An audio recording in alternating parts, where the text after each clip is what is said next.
अस्सलाम वालेकुम दोस्तों, मेरा नाम है लियो। मैं सर हमेशा की तरह मौजूद है दाऊद और आप देख रहे हैं इस वक्त हमारा शो को कैसे देखना बनता है। दूसरे आप लोग से बात करने जा रहे हैं। बात करेंगे जी आज आपके साथ टॉप क्रिकेट न्यूज का सेगमेंट आपसे शेयर करेंगे। नंबर 1 पे आप लोग से बात करने जा रहे हैं, जो हमारे पास अपडेट आ रही है वो अपडेट जी हमारे पास ये आ रही है कि पाकिस्तान और साउथ अफ्रीका के दरमियान जो है वो डे 1 का इख्तिताम हो गया। बाबर आजम दोबारा से जो है वो अपनी फॉर्म नहीं पकड़ सके, स्टिल स्पिन के अगेंस्ट जो स्ट्रगल कर रहे हैं। जरा इस पर बात करेंगे। शान ने अच्छा किया बिल्कुल। और बात करेंगे इंडिया वर्सेस ऑस्ट्रेलिया की। अब सेकंड ओडीआई की तैयारियां शुरू हो गई हैं। इंडिया के लिए मस्ट विन है, मस्ट कम बैक है। रो एंड को के लिए भी कि सीरीज को बराबर करना है तो इस मैच को लाजमी जीतना होगा। इस पर गुफ्तगू करेंगे।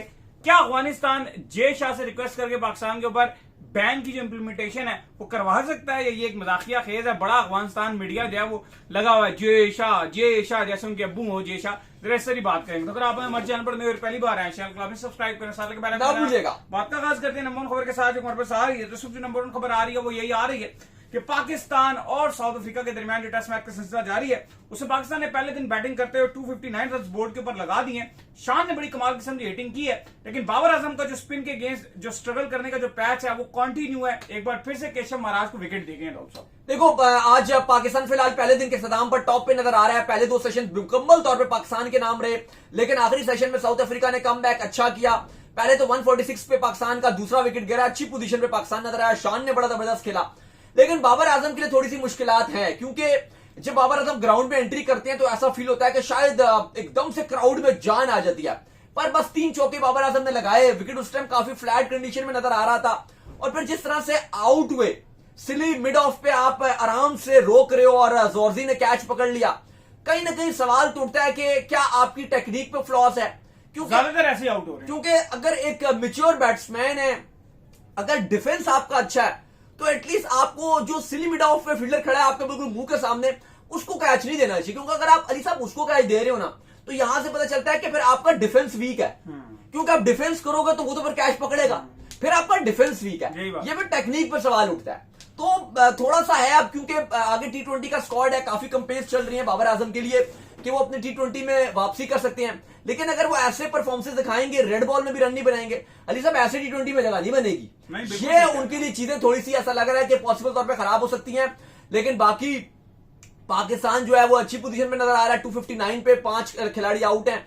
अच्छी बात यह है कि विकेट आहिस्ता आहिस्ता आहिस्ता हर गुजरते दिन पे हम देख रहे हैं कि विकेट पे स्पिन बढ़ेगा, और वो चीज ऐसा लगता है कि साउथ अफ्रीका को, क्योंकि 4th इनिंग में बैटिंग करनी है, ये साउथ अफ्रीका के लिए बुरी बात है। पाकिस्तान लकी रहा है कि दोनों टेस्ट मैचेस में टॉस जीता है, क्योंकि यहां पे अगर आप पहली इनिंग में रन बनाते हो 350 तक पाकिस्तान बना सकता है, तो फिर टेस्ट मैच में पाकिस्तान डोमिनेट करेगा। साउथ अफ्रीका के पास कैशव महराज भी हैं, अच्छे हैं। उन्होंने कप्तान शान मसूद को बड़ा अच्छा आउट किया, 87 रन बना गए थे, अपनी सेंचुरी के बड़ा करीब थे, लेकिन वो एक स्वीप मारने के लिए गए, टॉप पैच हुआ और सर्कल में ही, वो सर्कल तो चलो नहीं होता, लेकिन वहीं पर जो है वो करीबी जो है वो कैच किया गया, उनका एक अच्छा कैच हुआ, और वहां से पाकिस्तान की थोड़ी सी पोजीशन आप क्या हो कि थोड़ी सी खराब हुई, वरना लग रहा था कि पाकिस्तान बिल्कुल ही साउथ अफ्रीका को डोमिनेट कर देता। और इस तरह से फिर आखिरी सेशन में थोड़ा सा साउथ अफ्रीका ने भी स्लाइड कम बैक किया, लेकिन अभी भी पाकिस्तान को अपर एंड है। नहीं, बिल्कुल आप सही कह रहे हैं। खैर, इसके बाद जो हमारे पास अपडेट आ रही है वो अपडेट जी हमारे पास ये आ रही है कि जो इंडिया वर्सेस जो ऑस्ट्रेलिया है उनके दरमियान अब सेकंड ओडीआई की तैयारियां जो है वो शुरू हो चुकी हैं, क्योंकि जुमरात के रोज जो है ये खेला जाना है। और पहले ओडीआई में हमने देखा था कि इंडिया को शिकस्त हो गई। इवन कल का जो डे है वो इंडिया के लिए बिल्कुल भी अच्छा नहीं रहा। इंडिया के मेंस को भी शिकस्त हो गई और वुमेन्स भी जो है इंग्लैंड के साथ शिकस्त खा के जो सेमीफाइनल में अपनी जो पोजीशन बनाना चाह रही थी वो नहीं बना सकी। इवन बड़ी अच्छी क्रिकेट उन्होंने खेली, लेकिन एंड में आगे उनको भी शिकस्त होगी।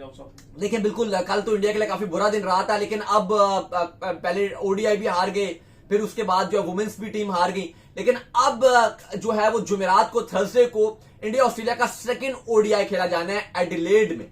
ये बड़ा इंपॉर्टेंट मैच है, क्योंकि अगर इंडिया को सीरीज में रहना है, बरकरार रखनी है अपनी जगह, तो सीरीज में मैच जीतना बहुत जरूरी है। अगर इंडिया यहां पर मैच नहीं जीत पाता तो फिर इंडिया के यहां से सीरीज चली जाएगी, फिर तीसरा ओडीआई हारते हैं जीतते हैं वो फर्क नहीं पड़ेगा। अभी ऐसा लगा कि थोड़ा सा इंडिया अपना जो प्लेइंग 11 था उसमें राइट कॉम्बिनेशन नहीं खिला सका। मुझे लगता है कि राइट कॉम्बिनेशन नहीं खिलाया इंडिया ने, क्योंकि अगर आप अक्षर पटेल और वाशिंगटन सुंदर दोनों को खिला के चिंदी चोरी कर रहे हो कि जी बैटिंग थोड़ी सी हमारी मजबूत हो जाएगी, और बदले में कुलदीप यादव जो इस एशिया कप का बेस्ट बॉलर रहा था आपने उसको ड्रॉप कर दिया।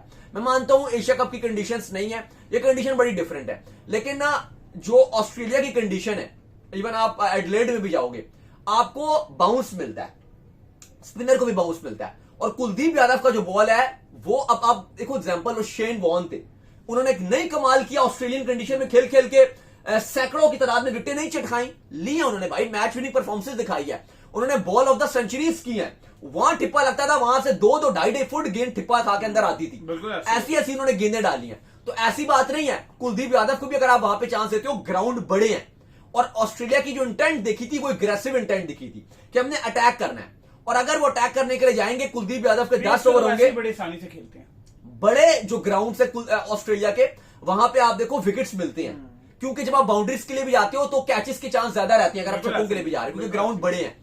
और स्पिनर जिस तरह के कुलदीप यादव है, शायद उनको बाउंड्री पड़ेगी, हम मानते हैं, ऐसा नहीं है कि वो आके एकदम एशिया कप की तरह डोमिनेट कर पड़ेंगे, उनको मार पड़ेगी, लेकिन वो विकेट लेकर जरूर देंगे। ग्राउंड बड़े हैं, ये बड़ी पॉइंट की बात है मेन, बिल्कुल, और वो कैचेस के चांसेस हैं, और प्लस अगर उनको मार पड़ी भी थोड़ी बहुत, इंडिया के भी काफी खिलाड़ी कैच आउट हुए उसमें, वो विकेट लेके देंगे। प्लस अगर वो विकेट लेके देंगे, इस पे एक और बड़ी बोनस की चीज है, ऑस्ट्रेलिया की बैटिंग कोई बहुत बड़ी या डीप बैटिंग देखने को नहीं मिली।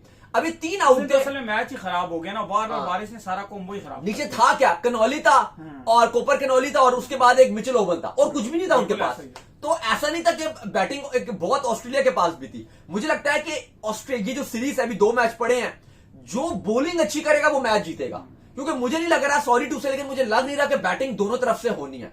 मुझे लगता है कि जो इस सीरीज में स्पेशली ओडीआईस में जो पिचेस अभी तक नजर आ रही है, क्योंकि बाउंसी नजर आ रही है पिचेस, बॉलर के लिए बहुत कुछ है, जो बॉलर ज्यादा डोमिनेट करेंगे वो मुझे लगता है अच्छा करेंगे। अगर इंडिया यहां पे उस सोच के साथ जाएगा, जी वाशिंगटन भी है, अक्षर भी है, 2-2 खिला लो, नहीं भाई, आप अक्षर को खिला लो, वाशिंगटन को आप बाहर कर दो, क्योंकि अक्षर बैटिंग ज्यादा बेहतर करके देते हैं, वो आप एक ही खिलाओ, बाकी आप एक कुलदीप के साथ अटैकिंग ऑप्शन के साथ आप जाओ। मुझे लगता है कि वो एक ज्यादा अच्छा ऑप्शन रहेगा इंडिया के लिए, और बॉलर को भी थोड़ी सी जान मारनी पड़ेगी। बाकी इंडियन खिलाड़ी भी दिवाली मना रहे हैं, जो जहां भी मना रहे हैं, आप लोगों को भी मुबारक हो, लोग हमें भी ये कह रहे हैं। लेकिन अली साहब, इंपॉर्टेंट चीज यही है कि अगर इंडिया को अच्छा करना है तो बॉलिंग अच्छी करनी पड़ेगी, वरना मुझे लगता है कि इस सीरीज में फेवरेट फिर ऑस्ट्रेलिया ही है। नहीं, बिल्कुल आप सही कह रहे हैं कि इंडिया को अगर अच्छा करना है तो उनको जो है बॉलिंग जो है उससे जो है एक बेहतरीन काम करना पड़ेगा, अदरवाइज बड़ी मुश्किल हो जाएगी। खैर जी, इसके बाद जो अपडेट आ रही है वो आ रही है अफगानिस्तान के हवाले से।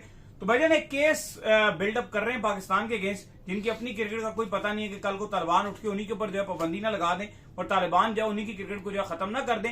वो एक केस पुटअप कर रहे हैं और अपने पापा जय शाह के पास जाएंगे और उनको कहेंगे देखें जी ये पाकिस्तान ने हमारे से बड़ा जुल्म किया है, तो पाकिस्तान क्रिकेट को बैन करें। मतलब एक चीज आउटसाइड ऑफ द ग्राउंड हुई, out of the ground politically उसको जो डील किया गया, और ऑलरेडी ये पाकिस्तान और अफगानिस्तान ने अपने मामला खत्म कर दिए कतर में जाके, तो उसको out of side the ground रखना चाहिए। देखो, इंडिया में भी काफी ये चल रहा है और काफी लोग इस पे बात कर रहे हैं, अफगानिस्तान में बहुत सारी मीडिया में बात चल रहा है, वेबसाइट्स में चल रहा है, लेकिन अगर आप सच सुनोगे तो मैं आपको सच बता देता हूं, इसकी सुनवाई तक नहीं होनी। ये एक मजाकिया खेज बात है कि अगर आप ये बोलते हो कि जी आईसीसी जय शाह बैठेंगे, पाकिस्तान के अगेंस्ट फैसला लेंगे, क्योंकि ये लॉजिकल बात नहीं है। पहली बात तो यह है कि इससे पाकिस्तान क्रिकेट बोर्ड का कोई लेना देना नहीं है, ठीक है, कोई लेना देना नहीं है। ये दोनों का जो आप कह लो कि ये एक पॉलिटिकली मामला था, ठीक है, इसका क्रिकेट से कोई लेना देना नहीं है। अब वो जो हुआ, हम हमेशा बात करते हैं कि इंसानियत का तो हर लिहाज से हम तो उसके हक में रहते हैं। दुनिया में कोई भी मजहब का इंसान हो, कोई भी इंसान हो, किसी की भी जान जाए दुख होता है इंसान को, और उसके लिए आपको होना, इंसान होना बड़ा जरूरी है। कहीं भी अगर किसी की जान जाती है तो वो तो दुख होता है, लेकिन बात सीधी सी है कि ये जो भी मामला है ये एक पॉलिटिकल मामला है, ये क्रिकेट से लेना देना सब कोई है ही नहीं मामला। वो ठीक है, बीसीसीआई वो इंडियन गवर्नमेंट ने क्रिकेट पे कहा जी हम नहीं खेलेंगे, हम नहीं खेलेंगे, ये नहीं करेंगे, और बाद में एशिया कप में 3 मैचेस खेल गए, बाइकआउट करते रहे कि बाइकआउट इंडिया में भी, मतलब इतनी मीडिया और इतने जर्नलिस्ट हैं, सारे दोगले। चलो सारे नहीं मैं बोलूंगा, सॉरी गलत मैंने बोल दिया, सारे नहीं, 10-20% ठीक भी है। उन्होंने कहा जी आपने कवर करना तो करो, नहीं करना तो ना करो। लेकिन जो 50-70-60-70-80% लोग थे जी बाइकआउट, और एंड में जब फाइनल है एशिया कप का, सारों ने खूब कवर किया, खूब, और बाइकआउट के नाम पे भी दिन में 10-10 शो करते थे जी, बाइकआउट। रोज पाकिस्तान के कप्तान सलमान अली आगा की तस्वीर लगा के बात करते थे जी बाइकआउट। या तो बाइकआउट है तो फिर बाइकआउट का मतलब होता है टोटली बाइकआउट, मत बात ही मत करो। तो वो एक बच्चों वाली बात है भाई। ये क्रिकेट है, वो अलग है, स्पोर्ट्स एक अलग चीज होती है, उसका कोई लेना देना ही नहीं है। ना आईसीसी ये ताकत रखता है, ना आईसीसी खुद अगर चाहे भी ना जय शाह या आईसीसी, वो फिर भी कुछ नहीं कर सकता, क्योंकि ये बात ही इररेलेवेंट है, ये केस ही इररेलेवेंट है। क्या वो कहेंगे अच्छा वहां पर ये पॉलिटिकली उनका मामला हुआ तो हम बैन कर दें, और बैन कर सकते भी नहीं। और दूसरी बात, अगर बैन कर सकता हुआ भी आईसीसी, अगर आईसीसी चाहता भी हुआ, पाकिस्तान वाकई सच में कोई वायलेट कर दे, फिर भी नहीं कर सकता बैन। जो सच बात है ना मानने वाली, मैं अगर सच बताऊं तो ना इंडियन क्रिकेट को बैन किया जा सकता है, क्योंकि इंडियन क्रिकेट बहुत सारे कामों में बीसीसीआई नाजायज कर जाता है, बहुत सारी चीजों में, लेकिन बैन नहीं हो पाता। और यही इंप्लीमेंट पाकिस्तान में भी है, उनको भी नहीं बैन किया जाए। नहीं किया, ये नामुमकिन बात है, ये पॉसिबल ही नहीं है। फजूल में बातें करनी है, करो, फजूल जो उड़ाना है, क्योंकि उड़ाओ। भाई आजकल का दौर है पैसे का, और पाकिस्तान क्रिकेट आईसीसी इवेंट्स में आईसीसी को पैसा कमा के देती है। ये आसान है कि भाई छोटे बोर्ड्स को, जो एसोसिएट मेंबर्स हैं, जिससे कोई कमाई नहीं होती, जिसकी गर्दन पतली होती है, उसको पकड़ा जा सकता है, उसको हर कोई पकड़ के इबरत का निशाना बना देता है। जिसकी गर्दन मोटी होती है ना, जो स्ट्रांग होता है, उसको कोई कुछ नहीं कर सकता। तो पाकिस्तान का कोई बाल भी बिगाड़ नहीं सकता, ना आईसीसी, ना बीसीसीआई और ना अफगानिस्तान, और ना कुछ ऐसा होना है। तो ये बच्चों वाली बातें हैं, ऐसा कुछ भी नहीं हो रहा। अभी आप देखोगे T20 वर्ल्ड कप होगा, वहां पे आपको अफगानिस्तान भी पाकिस्तान से खेलता हुआ नजर आएगा। वो छोड़ो आईसीसी क्या बैन करेगा, अगर खुद है तो खुद अफगानिस्तान कहते हमने नहीं खेलना, वो भी खेलेगा, और इंडिया पाकिस्तान का भी आप मैच देखोगे वो होगा। तो ये सब बच्चों वाली चीजें हैं, बच्चों वाली बातें हैं कि आप बस आवाम को फुदू लगाते रहो कि जी पाकिस्तान के केस बिल्ड हो रहा है, पाकिस्तान बैन हो जाएगा, ये हो जाएगा, वो हो जाएगा। ये बस हवाई बातें हैं, ये सुनते रहो, कहां से निकालते रहो। इस पे 0% इंप्लीमेंटेशन होनी है और 0% केस बनता है। तो चलिए उम्मीद करते हैं आज हमारे शो आपका वीडियो को लाइक कीजिए, हमारे चैनल को सब्सक्राइब कीजिए, साथ ही बेल आइकन को बजाइए। एक और काम कर लीजिए, कर लीजिए, हमारे फेसबुक फॉलो कीजिए, लिंक डिस्क्रिप्शन में। बाय बाय, ख्याल रखिएगा, अल्लाह हाफिज़।